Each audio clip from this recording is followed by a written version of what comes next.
अस्सलाम वालेकुम। Punjab poultry association का चैनल और मैं तारक जावेद। 4-5 दिन से मैं कहता आ रहा था कि रेट बढ़ना चाहिए, रेट बढ़ने का अमकान है, रेट बेहतर हो जाएगा, लेकिन कुछ बारिश की वजह से पैनिक फैली और रेट बजाय बेहतर होने के कम हो गया। बहुत सारे मैसेजेस भी आए, फ़ोन पे भी दोस्तों से बात हुई, लेकिन जो लोग मशादा रखते हैं उन्होंने यही कहा कि ये रेट तो बिल्कुल बेहतर होना बनता है, बेहतर हो जाएगा। बहुत सारे उन्होंने तनकीद का भी निशाना बनाया, बहुत से फ़नी मैसेज भेजे, उनका भी शुक्रिया। लेकिन आज पोजीशन खुलकर सामने आ गई और आने वाले दिनों में मज़ीद खुलकर सामने आ जाएगी। रेट के बढ़ने के बारे में जो हमने बातें की थी इंशाल्लाह सब सच साबित होंगी। और कल अच्छे भले इजाफे के बावजूद मार्केट आज ठीक रही और आज 292 रुपये रेट अनाउंस किया गया और अभी शाम को देखेंगे इसमें कुछ भी मतवक्को है, बेहतरी भी हो सकती है और ये रेट भी चल सकता है, लेकिन बहरहाल कल रेट मज़ीद बढ़ जाएगा। और बढ़ने की कोई रॉकेट साइंस नहीं है, सीधी सीधी सी वजह कि भारी मुर्गी ख़त्म हो चुकी है। भारी मुर्गी ना होने से ज़ाहिर है रेट बढ़ना ही होता है। और दूसरे नंबर पे कल से अगस्त का आगाज़ हो रहा है और अगस्त का जब जिक्र आता है तो फिर 14 अगस्त का भी जिक्र आता है, तो 14 अगस्त को एक अच्छी वाली डिमांड भी बनती है। तो महीने का आगाज़, आम आदमी को तनख्वाहों का मिलना और उसके आगे फिर 14 अगस्त का इंतज़ार, ये सारी चीज़ें मिलकर डिमांड को बेहतर बनाती हैं। मौसम भी अगले हफ्ते इंशाल्लाह बेहतर रहने का इम्कान है। बारिशों में काफ़ी कमी आएगी, जो महकमा मौसमियात की प्रेडिक्शन है उसके मुताबिक ये है कि अगले महीने बारिशें अगले हफ्ते कम होंगी। तो ये सारी चीज़ें मिलके इंशाल्लाह डिमांड को बेहतर बनाएंगी। सप्लाई पहले ही भारी मुर्गी ना होने की वजह से मुनासिब है, ज़्यादा नहीं है। ये दोनों फैक्टर मिलके इंशाल्लाह रेट की बेहतरी का बायस बनेंगे। चूज़े की पोजीशन भी बेहतर होना शुरू हुई है। आज 62 गालबन अनाउंसमेंट हुई है और अब चूँकि रेट बढ़ता है तो फिर चूज़े के पीछे भी लोग थोड़ा बहुत जाते हैं, तो उम्मीद है चूज़ा बेहतर होता जाएगा।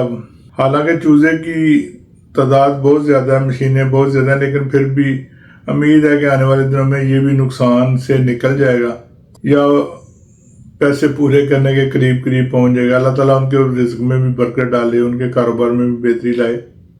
तो कहने का मतलब यही है कि रेट बेहतर रहेगा, पैनिक नहीं होनी चाहिए। जो पैनिक वाले इलाके थे उनसे मुर्गी निकल गई, उस दिन रेट कम करके वो मुर्गी निकलवा दी गई, बड़ी अच्छी स्ट्रैटेजी थी। इसके अलावा मैं जिक्र करना चाहूँगा कि कल स्माइल पोल्ट्री ग्रुप में कुछ थोड़ी सी दोस्तों में तलक कलामी हुई और ऐसी नोकझोंक चलती रहती है। उसमें कुछ लोगों ने ज़्यादा महसूस किया, कुछ लोगों को भड़काने की कोशिश की गई।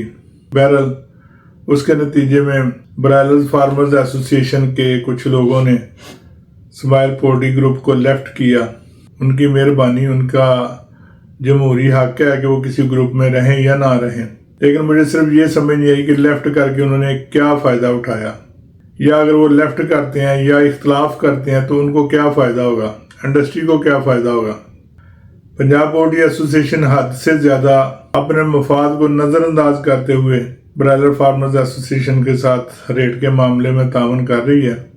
और ये सारा तावन जो है ये चंद उन दोस्तों की वजह से, खुसूसन आसिफ गोंदल साहब की वजह से है जो चेयरमैन ब्रायलर फार्मर एसोसिएशन है। और ये तावन इंशाल्लाह आगे भी जारी रहेगा।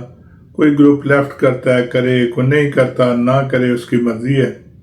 लेकिन जो लोग अब इक़्तिदार में नहीं रहे उनकी ये कोशिश है कि किसी भी तरह ये इख्तलाफ बढ़े और फिर पहले वाली जो स्ट्रैटेजी है वही शुरू हो जाए। लेकिन हमें उस पर भी कोई इतराज़ नहीं है। पंजाब पोल्ट्री एसोसिएशन को पहले वाली स्ट्रैटेजी पे भी कोई इतराज़ नहीं है, बल्कि ये हमारे ज़्यादा मफाद में है। लंबी लेस, लंबी बचत, लेकिन इंडस्ट्री की बेहतरी के लिए Punjab poultry association broiler farmers association की नई क़यादत के साथ मुकम्मल अलहाक के साथ चल रही है। लेकिन अगर ब्रायलर फार्मर्स एसोसिएशन के कुछ लोग اس عمل کو متاثر کرتے ہیں، سبوتاژ کرتے ہیں، تو پنجاب پورٹ ایسوسیشن کے کسی بھی ممبر کو اس پہ بھی کوئی اعتراض نہیں ہے۔ گیند برادر فارمرز ایسوسیشن کی کورٹ میں ہے، جیسے مرضی کھیلیں، لیکن گول بیرل جب بھی کرے گی پنجاب پورٹ ایسوسیشن کرے گی۔ اس چیز کا خیال کرتے ہوئے ایک اچھا میچ کھیلیں، نہ کہ اس میچ کو سیاست کی نظر کرتے جائیں۔ بہت شکریہ، کل دوبارہ آپ سے ملاقات کریں گے۔ کل تک کے لیے اجازت دیں، اللہ حافظ۔ پاکستان ہمیشہ زندہ باد۔